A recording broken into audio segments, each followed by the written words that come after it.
Hello student, आज हम production management में उन फैक्टर्स के बारे में जानेंगे जो अफेक्ट करते हैं आपके पीपीसी को, यानी कि आपके प्रोडक्शन प्लानिंग एंड कंट्रोल को। ठीक है, लास्ट वाले वीडियो में स्टूडेंट हमने पीपीसी के कंसेप्ट के बारे में जाना था। ठीक है, उसका सारा कंसेप्ट जाना था। दैन हमने फंक्शंस जानने थे पीपीसी के।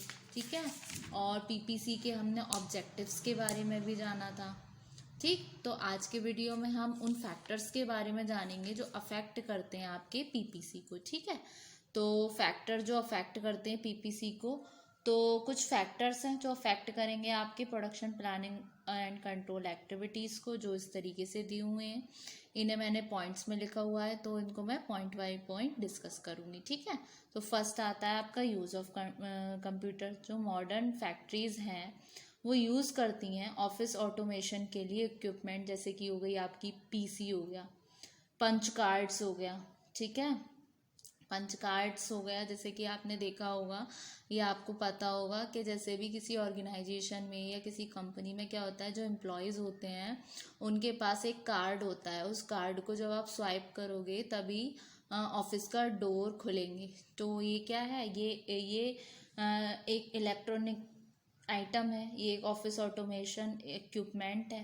ठीक है, तो कंप्यूटर को एक known become popular irrespective level है ऑपरेशन का, जो हेल्प करता है एक्यूरेट कंप्यूटेशन करने में रिक्वायरमेंट मैन और मशीन की। तो उस कंडीशन में क्या है कि जो वर्कर होते हैं वो कंसीडर करते हैं इसको एक तरीके से थ्रेड। जैसे कि इसमें क्या है, जैसे आप पंच टाइम डालोगे या जैसे मशीन होती है ना बायोमेट्रिक, तो ये भी यूज़ ऑफ कंप्यूटर्स में ही आ जाएगा। ये भी एक फैक्टर है, क्योंकि जो पंच इन मशीन होता है, जैसे ही आप अपनी फिंगर या फिर अपना थंब जब उस पर स्कैन करोगे तो वो आपकी करेक्ट टाइमिंग बताता है, किस टाइम पे आपने एंट्री किया, किस टाइम पे आपने ऑफिस से एग्जिट किया।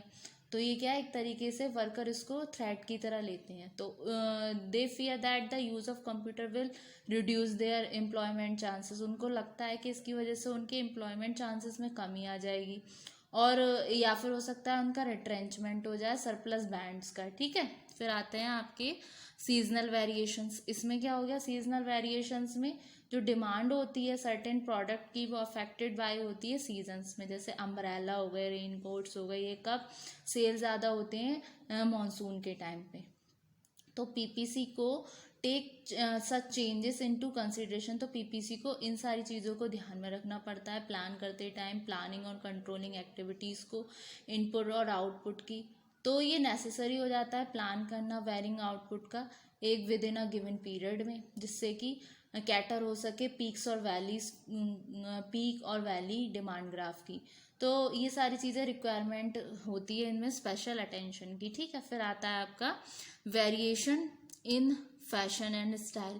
Variation and fashion and style में क्या है, ये भी एक अनदर इम्पॉर्टेंट पैरामीटर है। जैसे कि सीजन में स्टाइल क्या होता है, इजीली परसीव्ड होता है। मार्केट रिसर्च इन्फॉर्मेशन, जिसमें आ गई आपकी टेस्ट मार्केटिंग आ गई, एक तरीके से ओकेशनल सैंपल सर्वे आ गई, ट्रेंड क्या चल रहा है मार्केट में, क्या ट्रेंड है, तो उसी पे कस्टमर डिमांड करेगा। फैशन स्टाइल आ गया, उनका क्योंकि टेस्ट उनका अलग अलग चेंज होता रहता है कस्टमर्स का। फिर इसमें इन्वॉल्व होती हैं जैसे कॉस्मेटिक्स आइटम्स हो गए, आपके रेडीमेड गारमेंट्स हो गए, जो मोस्टली अफेक्टेड करते हैं फैक्टर को। ये मोस्टली अफेक्टेड फैक्टर है। ठीक है, और इस तरीके से जो प्रोडक्शन है वो बहुत ही केयरफुली प्लान करना पड़ता है, एग्जीक्यूट करना पड़ता है, जिससे कि वो आपकी डिमांड को कस्टमर की मीट द स्टैंडर्ड्स कर सके। ठीक, तो ये भी एक फैक्टर है। फिर आता है आपका टेस्ट मार्केटिंग। ये क्या है, ये एग्रेसिव मार्केटिंग स्ट्रेटेजी है न्यू प्रोडक्ट के रिगार्डिंग, जिसमें test marketing in order to know the trends, जिसको जानने के लिए होता है कि मार्केट में क्या ट्रेंड चल रहा है। ये शॉर्ट साइकिल ऑपरेशन है जो इंटरमिटेंट है बाई नेचर से। ठीक है, तो पीपीसी को कैटर करनी पड़ती है इस तरीके की डिमांड्स। फिर आती हैं आपकी फिर आता है आपका आफ्टर सेल सर्विसेज। इसमें क्या है, ये भी एक इम्पॉर्टेंट पैरामीटर है सक्सेस के लिए। आफ्टर सेल सर्विसेज जैसे गारंटी, वारंटी आती हैं आफ्टर सेल सर्विसेज में। तो जो मैनी आइटम्स होते हैं वो रिटर्न होते हैं रिपेयर्स के लिए। ठीक है, जो वारंटी में आ गया। तो ये क्या अनशेड्यूल्ड वर्क है जो ओवरलोड करते हैं आपके प्रोडक्शन लाइन को। तो पीपीसी को इन चीज़ों में भी देखना पड़ता है, कैटर करना पड़ता है एडिशनल वर्क के रिगार्डिंग, ठीक है। फिर आती हैं आपकी losses due to unpredictable factors. Unpredictable factors कैसे हो गए, जैसे कि आपके लॉस हो गए, जैसे एक्सीडेंट हो गया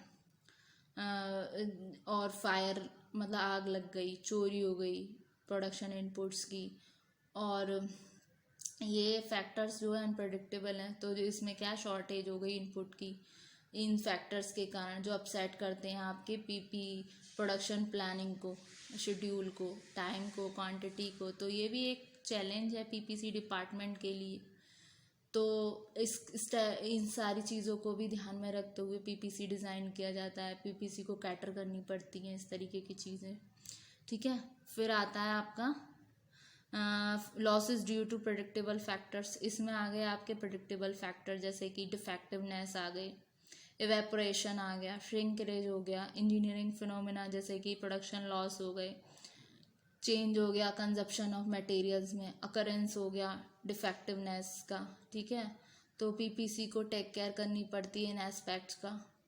फिर अमाउंट ऑफ वेरिएशन हो गया, एवर फिनोमिना जो प्रेडिक्टेड बाय होते हैं साइंटिफिक मेथड और स्टैटिकल फॉरकास्टिंग। तो ये क्या देते हैं, एक एक्स्ट्रा इनपुट देते हैं जिसको टेक केयर करनी पड़ती है इस तरीके के शॉर्टेज की, ठीक है। फिर आता है आपका प्रोडक्शन ऑफ ऑर्डर। इसमें क्या है, जैसे ओकेशन हो गए जब लास्ट मिनट प्रायोरिटाइजेशन हो गई एग्जिस्टिंग ऑर्डर की ड्यू टू होती है एक्सटर्नल प्रेशर, ठीक है। तो ये चेंजेस होते हैं प्रायोरिटी में जो डिसाइडेड होते हैं sufficiently high level of management. तो ये नेसेसरली प्रेशर डालते हैं आपके पीपीसी को। ये भी एक अनदर इम्पॉर्टेंट फैक्टर है जो कंसिडर किया जाता है डिसाइड करने में पीपीसी फंक्शन को, ठीक है। फिर आता है आपका रिजेक्शन और रिप्लेसमेंट। ये क्या है, रिजेक्शन और रिप्लेसमेंट कुछ ओकेशंस होते हैं जब सब असेंबलीज और फिनिश गुड्स रिजेक्टेड होते हैं ड्यूरिंग स्टेज और फाइनल इंस्पेक्शन में। पीपीसी को मस्ट कैटर करना पड़ता है कंटिजेंट प्लान को टेक केयर करने के लिए rework without affecting scheduled quality in production और सप्लाईज। तो होप सो स्टूडेंट आज के लेक्चर में आपको ये फैक्टर समझ आए होंगे जो अफेक्ट करते हैं पीपीसी को, ठीक है। तो पीपीसी क्या है, बहुत ही इंपॉर्टेंट टॉपिक है जैसे कि मैंने आपको क्लास में भी बताया हुआ है, ठीक है स्टूडेंट। तो इन सारी चीज़ों जितने भी मैंने आपको फैक्टर्स बताए हैं, जितना भी इसका कंसेप्ट बताया है, इसको ध्यान से देख लीजिएगा और इनको पढ़ लीजिएगा ध्यान से, जिससे कि आपको एग्ज़ाम के लिए, एक्सटर्नल एग्ज़ाम के लिए हेल्प मिले। बाकी का आपके नोट्स में मैंने मेंशन किया हुआ है, आप उसको भी ध्यान से पढ़ लीजिएगा। Thank you very much.